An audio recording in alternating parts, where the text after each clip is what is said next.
Well, thanks for tuning in to BloombergQuint with the morning heads up with me, Niraj, Shah and Dugal. And the top stories, well, the markets, Asian stocks have headed higher and the SGX Nifty indicates a mildly positive start after a strong US close. The US Federal Reserve decision is awaited, but more or less a done deal with 98% of traders expecting a rate hike. Yeah, the big news in India today though is the RBI move and the impact that could have on stressed assets, banks and the sentiment thereof. There is also news still coming in on the telecom sector. Reliance Jio continuing to add subscribers, but we'll get you the fine print. And an IPO opens. It's a series of one of the three IPOs that is starting off. Tejas Networks opens for subscription today. Most analysts have an avoid rating. But the markets, Ira, before we get to the big story, and just a quick recap of what happened yesterday. It was a flattish day, and one would have expected that yesterday and today ahead of the FOMC decision, quite frankly. Market breadth was slightly negative and tech stocks did correct in the session yesterday. Maybe there's a bit of a bounce that could be expected today because Nasdaq had a very, very good day. Just watch out for all of that. SGX Nifty does indicate a mildly positive start. So we may have a bit of a tick in the green and then a lot of specific stocks that will react. But I don't think there is any news which is as big as the banking space and what the Reserve Bank of India has done with regards to the stressed loans resolution. And Ira, I was on my Twitter last night and I saw a tweet from you which mentioned that even you or even us at BloombergQuint have been taken by surprise with the pace at which the RBI has moved to do this. Absolutely. Let's be honest. Let's do the mea culpa moment. Yeah. We did think that this would just add to the committeeization, as we were calling it, of the bad loan resolution process. But then you got this circular. This was the first meeting of this advisory committee, Niraj. They met on the 12th of June, which was Monday. And in that very first meeting, they have said that we are going to take 12 accounts, or we're going to tell banks to take 12 accounts to the bankruptcy court. That is speed of decision. There is no dithering there. There is no back and forth. And let's talk about this. But the 12 accounts that they have picked, they've done it very smartly. I mean, they haven't given us the names. Right. But look at the criteria. They have said that these are accounts which are in excess of 5,000 crores. So these are large accounts. Collectively, they make up 25% of the NPA. 7.7 lakh crore was the NPA number at the end of March. So this roughly works out to about 1.8 lakh crore, 1.9 lakh crore. So it's a sizable amount. Right. Then they are saying that these are accounts where 60% of the account, at least 60% of the account was an NPA for at least a year, which means that they should have been an NPA in March 16. Got it. Right. So what are they doing by doing that? They're doing two things. The first thing that they're doing is that they're saying that these are accounts where banks have been given enough time. They've had enough time to try and find a resolution. They have not been able to find a resolution. So now we are taking action. So nobody can pinpoint at the RBI and say that you didn't give us enough time. Right? That's point number one. The second important point is on provisioning. So the way provisioning works under the current rules is that in the first year an account is a doubtful asset, you provide 25%. In the second year, you start to provide 40%. So if you've been a doubtful asset between March 16 and March 17, chances are that there's a 25 to 40% provisioning against that account. Got it. Which means that the incremental hit, there will be an incremental hit, but it may not be as large as if they had, say, picked an account which went NPA in March 17. Got it. So I think they've done this very smartly. What do you think of it? Yeah, so broadly in line, I mean, you're the expert here, but I was just trying to assess of what impact could this have for banks per se. Now, and again, just scanning through all the notes that have come out as well, Ira, and correct me if I'm wrong here, but the initial thought that we all had when this news came out was that there will be an immediate increase in provisioning that some of these banks could have. But your point well taken that maybe it will not be as large as some of the others. Yeah. The key is eventually if this does get resolved in some way or the other, in about 6 to 9 months, for corporate focused banks, SBI, BOB, maybe private banks like ICICI Bank, there could be an eventual positive impact on the book. I mean, is that a fair assessment? And therefore, the likely reactions on the stock as well today, Ida?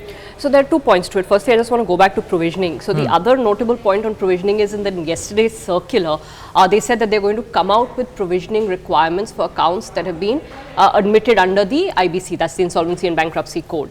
I don't know what's going to come out, but maybe they give you some sort of a standstill or some sort of easier norms on provisioning. That's very much a possibility. On the question of whether this is positive for the banks, look, any cleanup is going to be positive from here, right? That for sure. But remember, this is the what I would like to think are the 12 relatively easier accounts. Sure. There's a whole, muck under this set of accounts as well. And again, in yesterday's circular, the RBI said that the next set, banks would get another 6 months, and then the RBI would review it as well. So it's a step-by-step process. You're the market expert. I don't know how the market will see this. Yeah. But just for a minute, step away from the banking impact. Let's talk a little bit about what the steel impact is going to be. Right. The reason I say that is that a large number of these accounts will be steel accounts. Yes, as every brokerage report has pointed out. Yes. There is an assumption that some of these will actually go into liquidation. So a point made to me by a very smart analyst was that you will actually see capacity in the steel sector or capacity dynamics in the steel sector change as a result of this. Right. So I think this is a story which plays out well beyond the banking sector. Yeah. So could some of the steel barons be rubbing their hands in glee that hey, maybe they'll get some assets at dirt prices? Quite so possibly. That could be one thing. Quite possibly. But the other thing, Ira, that I just a personal thought. I don't know whether it turns out that way or no. But everybody was, at least the street was divided into whether this move that the RBI took a month and a half ago was just one of the many other moves that the Reserve Bank or the other agencies have tried to do and failed miserably, or the government has tried to do and failed miserably. And everybody was divided whether this will have a impact or no. As Ira said, we were surprised by the pace at which the RBI has moved. The thing is, I think what this does is it shows that this time the government, the RBI together mean serious business. Oh, and maybe we could see in some way or the other some resolution to this problem which hasn't been resolved in the first 3 years of the NDA government, and that alone could give a bit of a fillip to the beleaguered PSU space. Could we finally see something that could enable these banks to lend?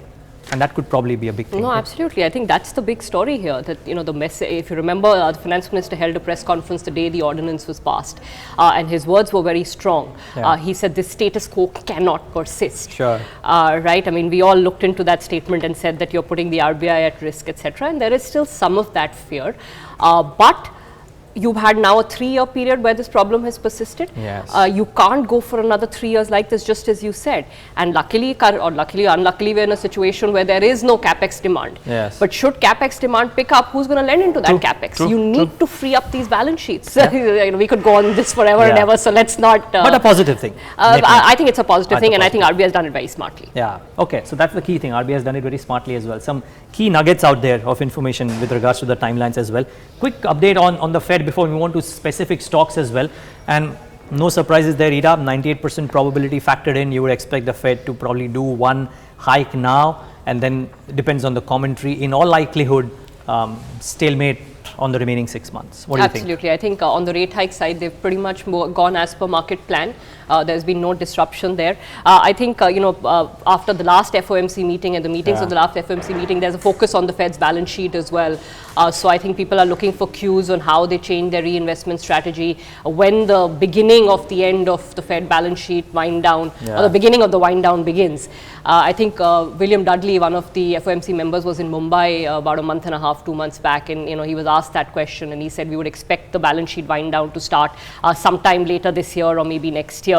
But the wind down, Niraj, is actually first going to start in terms of how slowly or how quickly they reinvest the proceeds from the balance sheet. Yeah. So it's not like they're going to start cutting that $4.5 trillion balance sheet, but they'll stop reinvesting as much as they were.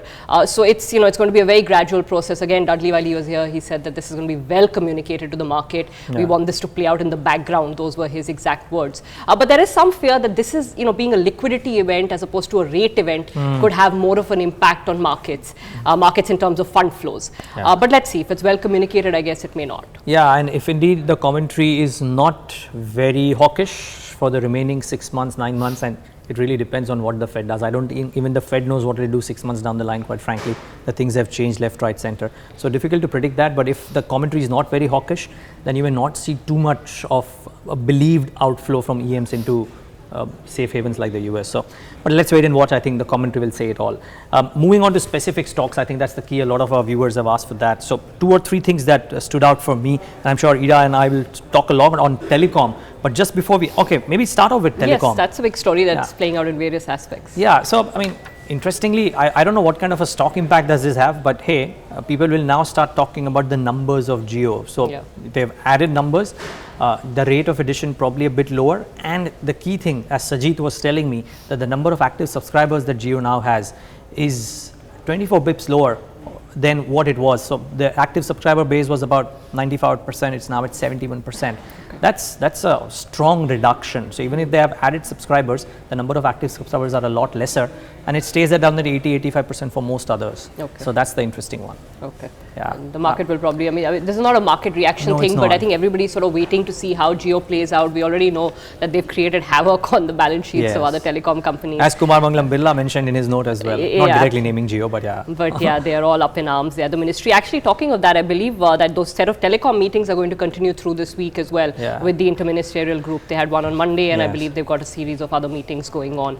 So that's certainly something that the market is keeping an eye out on. So good numbers to watch. I don't know if stock impact, but speaking of stock impact, 2 or 3 names stand out. So let's talk about MCX, the much awaited SEBI regulations or guidelines on options trading finally out yesterday. Now, the only thing is, Ira, to my mind, that when the first hint of this came about, MCX used to be a stock that used to trade at 1250 odd. It went up all the way to 1350, 1380 thereabouts. Then it's been beaten down. It's currently at 1000, 1050 or thereabouts. This is not an unknown. It was known it was coming. It has come out. In 1 month, the options trading starts. Maybe gold could see some trading options because trading in gold futures had ebbed a bit because of the CTT, and options don't attract CTT. So maybe gold trading does come back, but at best it helps shore up some dwindling volumes. I don't know if it does a really big trigger for MCX earnings, and therefore maybe a sentimental impact at best. But nothing beyond that. At least to my mind, MCX probably just sees a sentimental impact. There is some interesting notes, Ira, on TVS Motors, which is the stock has been downgraded because of a rich run-up, and whether that has an impact on other two-wheelers, because two-wheelers, frankly, except for Bajaj Auto, have not had a bad run, Eicher, Hero included. On the market. So, so should be interesting to see what happens to two-wheelers. Lastly, in terms of specific stocks, frankly, it's not a stock really, it will be a stock, but Tejas Networks opens for subscription. And I don't know, how much you read into it, but since we were talking telecom, a telecom provider of sorts, back end, so to say, not the best valuations, very punchy valuations. And and most brokerages have said that they would rather have an avoid on this because there are better stocks to bet on, quite frankly. So don't go out. At least brokerages are saying don't go out and bet on Tejas Networks. But hey, tell you what, at 10:15 a.m. today, the management of Tejas Networks will be joining us on the IPO Adda to talk about what the IPO entails. And probably viewers can tune in at 10:15 on this very medium to try and figure out whether they should take a call on investing in Tejas or not. We'll be grilling the management for sure. So that is something we need to watch out for. IPO Adda is a good concept. I think we've got a whole lot of IPOs coming up. So, good to sit down with the management, understand the company, see what viewers and readers can take away from what the company is looking like. It's going to be an interesting one, so keep watching out for that on BloombergQuint.com. We are wrapping up for now, but of course with the promise that we'll be back tomorrow, and with the promise that you can read a lot more about all the subjects that we've been talking about on BloombergQuint.com. One last thing, Ira, guess what? Virat Kohli is back to the numero uno spot in the ODI You always have these last nuggets. Niraj does his research, markets and beyond. Well, sports, quite frankly. Sports, phones, you've got a wide range, man. Accept it. It's good to see a fellow Indian at the top of the ODI ratings. So he's what? He's top reclaimed the #1 batsman rating in the ODI rankings for ICC. So that's good news. Good to know. Thanks for tuning into Bloomberg Quint.